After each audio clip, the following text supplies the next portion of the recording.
Whose show this is, I think I know. Today we'll do it different though. Hi everybody, it's Matt Robinson. Welcome to the Writer's Block. We usually talk to authors. Today we're talking to a playwright with ties to Needham who wrote a play about an author you probably know, Robert Frost. Our guest today is Andy Dolan, grew up in Wellesley and Framingham, knows Needham very well, is talking about going to the bowl away and hanging out in the neighborhood. Talk about acting stock. His mother, Muriel, taught voice and speech at BU in Brandeis, and with his father, actor and critic Frank Dolan, she co-founded the Playhouse at Piccadilly Square in Newton.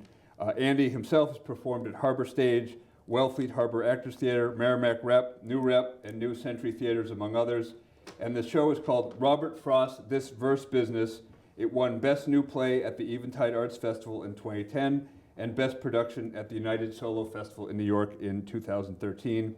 His other two plays are Five Live Poets and Dylan Thomas in Country Heaven, so you can see the play to poetry tie there that we'll get into, and we are happy to have him. Thank you very much for coming, Andy. Well, glad to be here. So what was the first time you recall hearing the words of Robert Frost? It was on a train ride from Boston to New York City. I took along with me for the trip a Cadman recording of modern poets on a cassette, on a Walkman. Remember those? You might have to explain those to our younger viewers.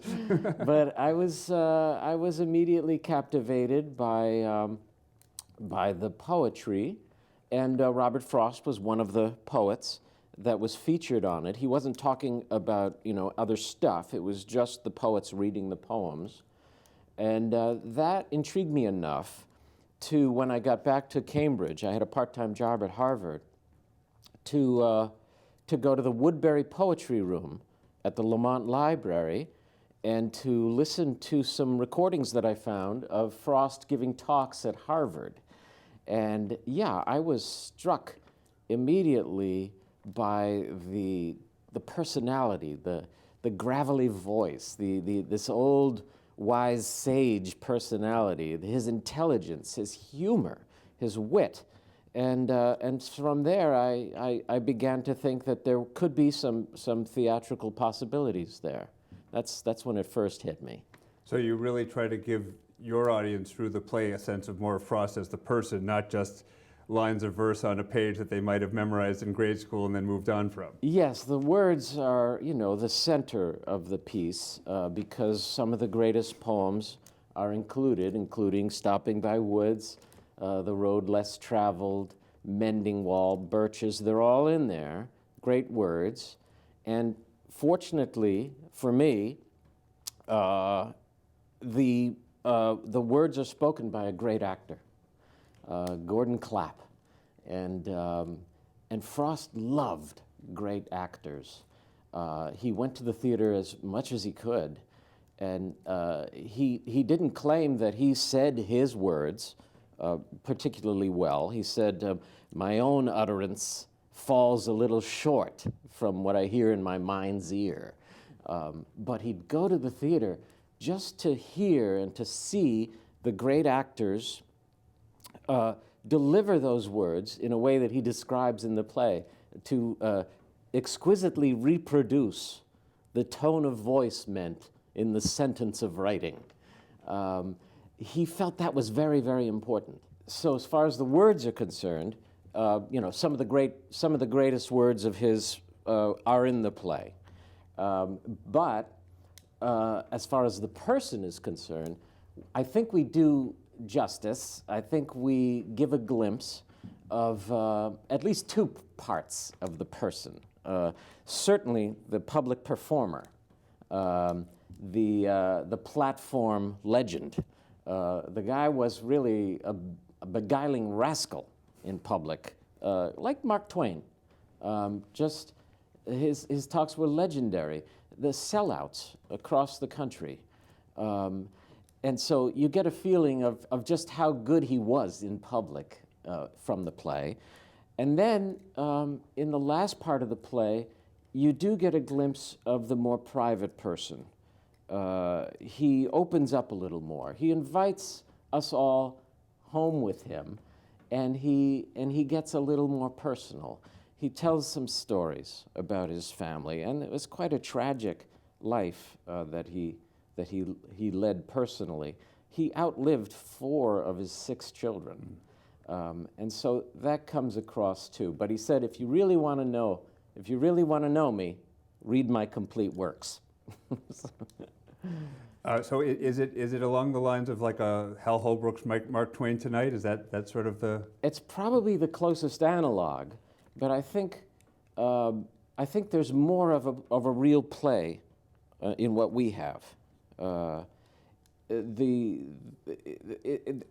a little bit of an arc that happens, whereas Hal Holbrook came out, and I saw his probably his second to last performance of the play in New London.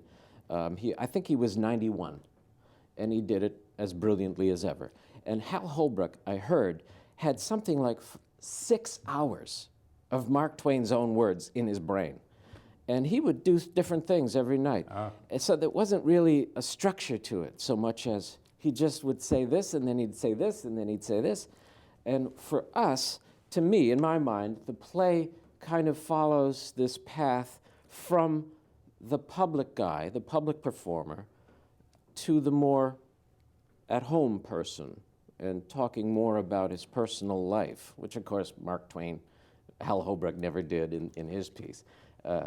So it does have a movement in that direction, and as well as a very subtle dramatic narrative about the old guy sort of doing his greatest hits, to you're beginning to wonder whether, toward the end of the play, whether, is he done?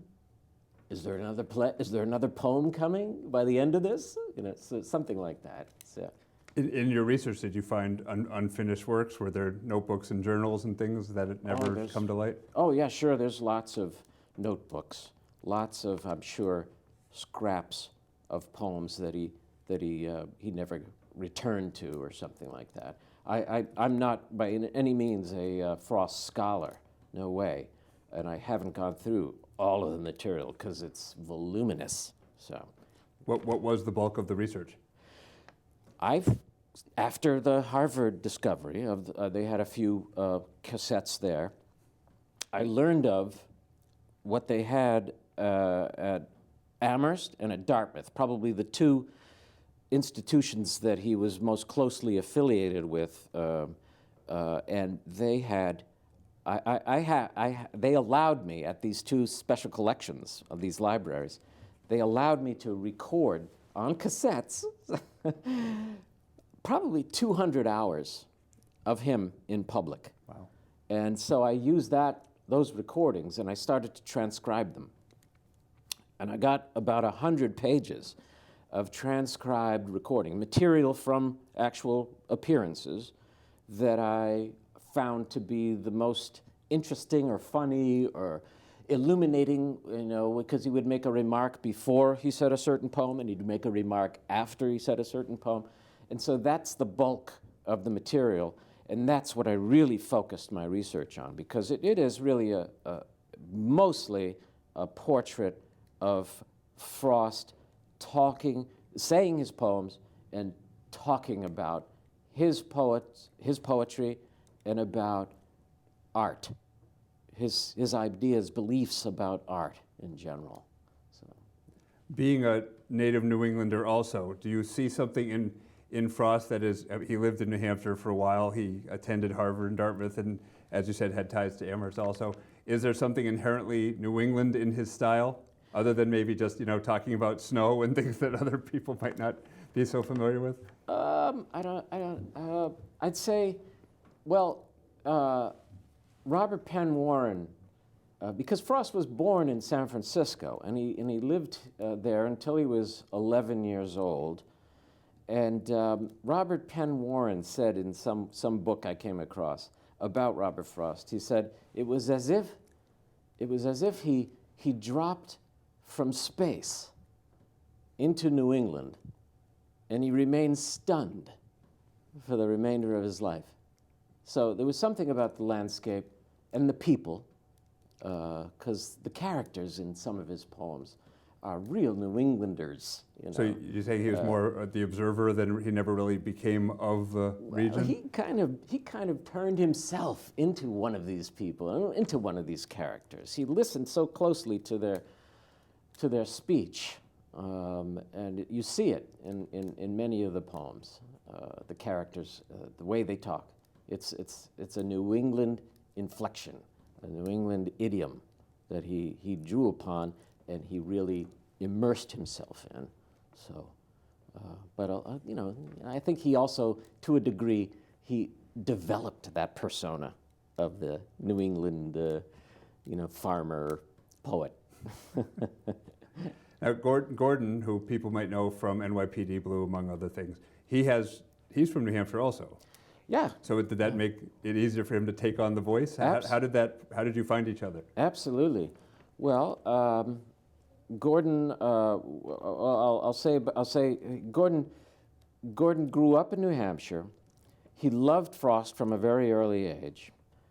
He actually, when he went to boarding school in Connecticut, he took a book of Frost's poems with him. He said, because he wanted to, you know, remember his New Hampshire while he was away for the first time in his young life. And Gordon, I mean, he was up in New Hampshire just yesterday at somebody's memorial ceremony, and he loves that region. He loves the people in that region. He was immersed and among those people just like Frost was, and so there was this New England sensibility that Gordon has naturally, that I'm sure, you know, was absolutely important to the development of his characterization. But as far as how I got connected to him is concerned, I sent the play to the Cape Cod Theater Project, which actually is based in my town of Falmouth, where I live. And it's New York actors come into there in the summertime, and they read these new plays, and they workshop them for about a week. And I knew that they didn't really do a lot of one-person shows, but I sent it in anyway. I said, what the heck? And it was read by a great actor, John DeVries, a New York actor.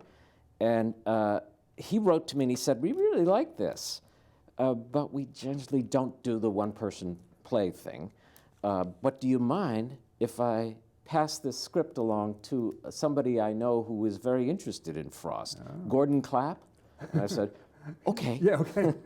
That's fine. And yeah, and so it got into his hands. And it's interesting because Gordon had just recently stopped doing 12 seasons of NYPD Blue, and had long begun to think about doing something with Robert Frost, and literally had started taping himself with his video camera at his home in California, pretending to be Robert Frost, 2 weeks before my script landed in his mailbox. Wow, that's ridiculous. Yeah, and he immediately called me and like, oh my goodness, can we meet? You know, so it was great. It was great.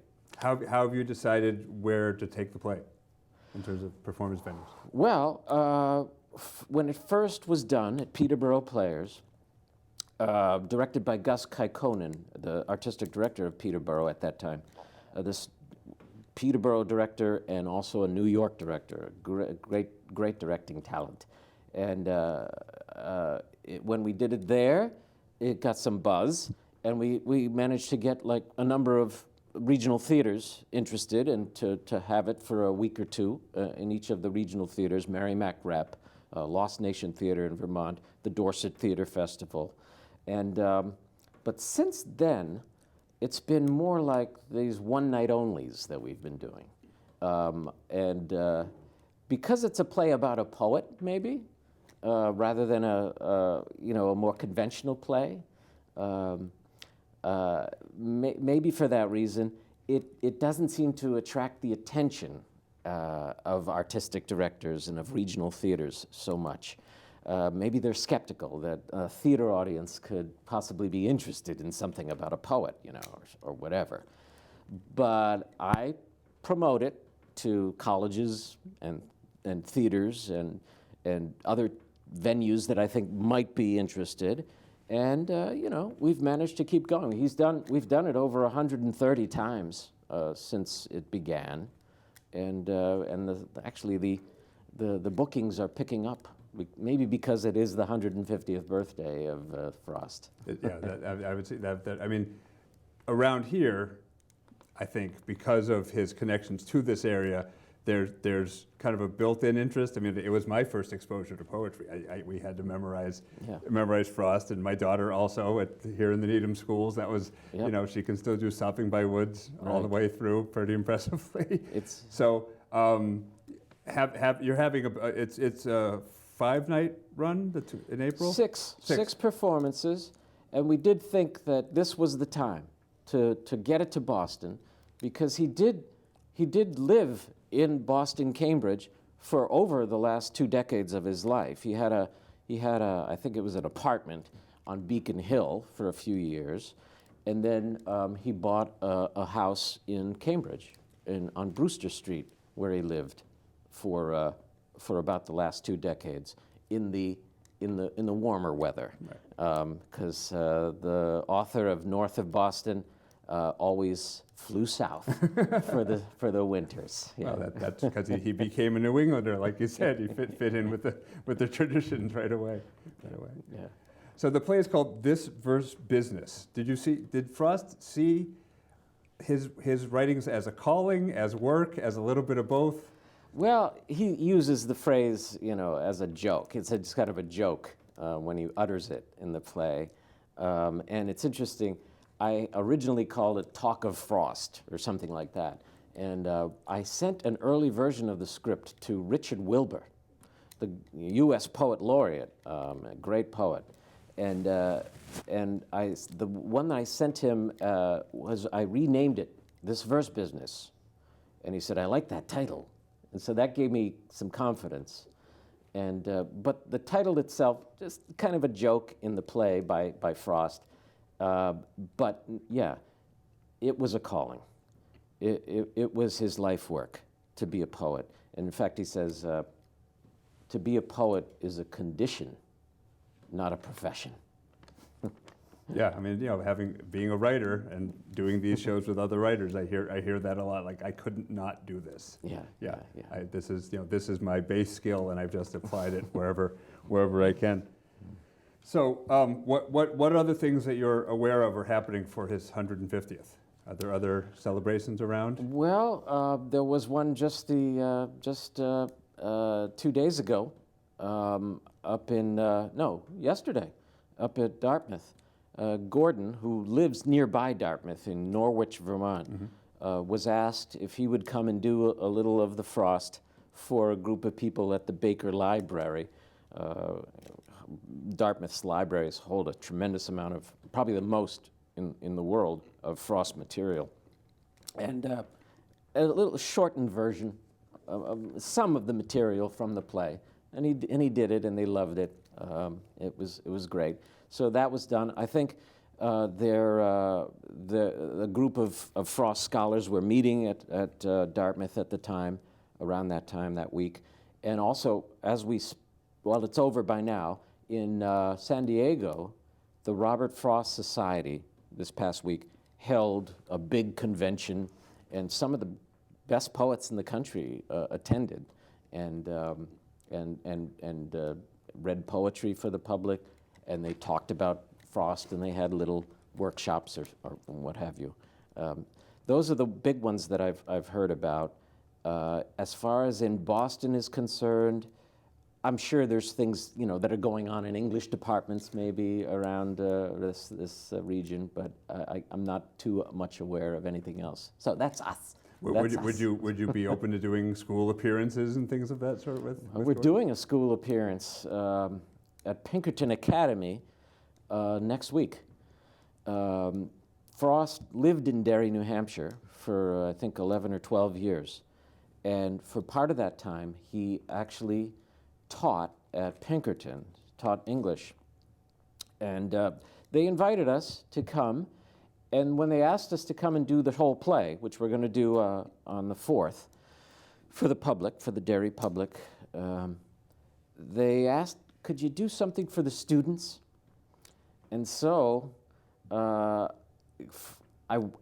created a little mini thing to fit within an hour's classroom time of Robert Frost talking to students, because there are recordings of him talking to kids, well, to young people. Younger students. And so I used mostly that material, plus, of course, adding some of the great poems. And so, yeah, we're open now because we have some material, I think, that is be more appealing to a younger aged audience than the full play. And I hope we can get some more, high schools, prep schools, whatever. What do you think it is about Frost's work that is so appealing and so often used as an entry point to poetry in schools? Accessibility. There's something about, he didn't wear his learning on his sleeve like some poets, like Ezra Pound, I guess, or T.S. Eliot. Lots of Latin phrases or big words that you don't understand, and you got to have footnotes. Frost would joke about, you didn't want to write poems that, you needed footnotes to understand. So there's this easy way there's an easy, sort of an invitation, an open, easier invitation to the work with his work. But the longer you look at it and the more times you read it, I think the more you see is there, as simple as the language might be. Do you see that as the key, the same key to the appeal to older people and other poets? Why other poets revere him so much? Yes, yeah, I think, and there's a degree, I think, of, because he came around right at the time where free verse sort of took over. And so those strictures of rhyme and meter that he felt were important were loosened. And so I think there's a dismissiveness on some poets' parts, perhaps, of the rhyme stuff, the rhyme poems. But for others, and Frost would talk about this, he liked the challenge of trying to say what he wanted to say within the constriction of those rules of meter and rhyme. That showed even more an ability, I think, as to be a writer, to write something great. And he wanted it to be memorable. And so the rhyming has a lot to do with that. If it wasn't, that's why he wrote them. He said he wrote them to be memorable. And the rhyme and the meter help with that. And I know as an actor, it's easier to learn verse to do Shakespeare and things, because it has this regular pattern that your brain, can easily remember and follow, and helps you. The meter itself is sort of telling a story. The rhyme itself is telling a part of the story of whatever it is you're saying. Yeah. I still remember all the Frost that I memorized in 4th grade. So it's always there. Yeah. What did he see himself as a bit of a standard bearer of the older way as free verse came on? Yeah, I'd say so. Yeah. I'd say he he certainly he jokes about it in the play. He little digs. This isn't little poetry digs at anymore, the verse. Little digs at the free versers. What can he say? What can he say to our literary world and our world in general today? Big question. Well, people maybe think of him primarily as a poet of nature or something like that. And I think if he was aware of for example, global warming and the perilous state that the earth and nature is in at the moment, I think, like he says in a poem, take the hint Take the hint that nature's giving you. Don't run away from that. Don't run away from nature. And it's hinting big time right now about about this predicament we're in. And so maybe that would be what he could say to, maybe the most important thing he could probably say to people in general, you know. But of course, in every little poem, there's something there to take out, some observation, some thought-felt idea that hits you across the face sometimes. Well, hopefully it won't hurt. I'm sure it won't hurt too much to go see your play. It starts April 23rd? April 23rd through the 28th at the Calderwood Pavilion on Tremont Street in Boston. Okay, well, whether you're a Frost fan or not, it's a great introduction. It's sure to be a great play. So please go check it out, and also come check us out next time on The Writer's Block. Thanks for joining us. Thanks.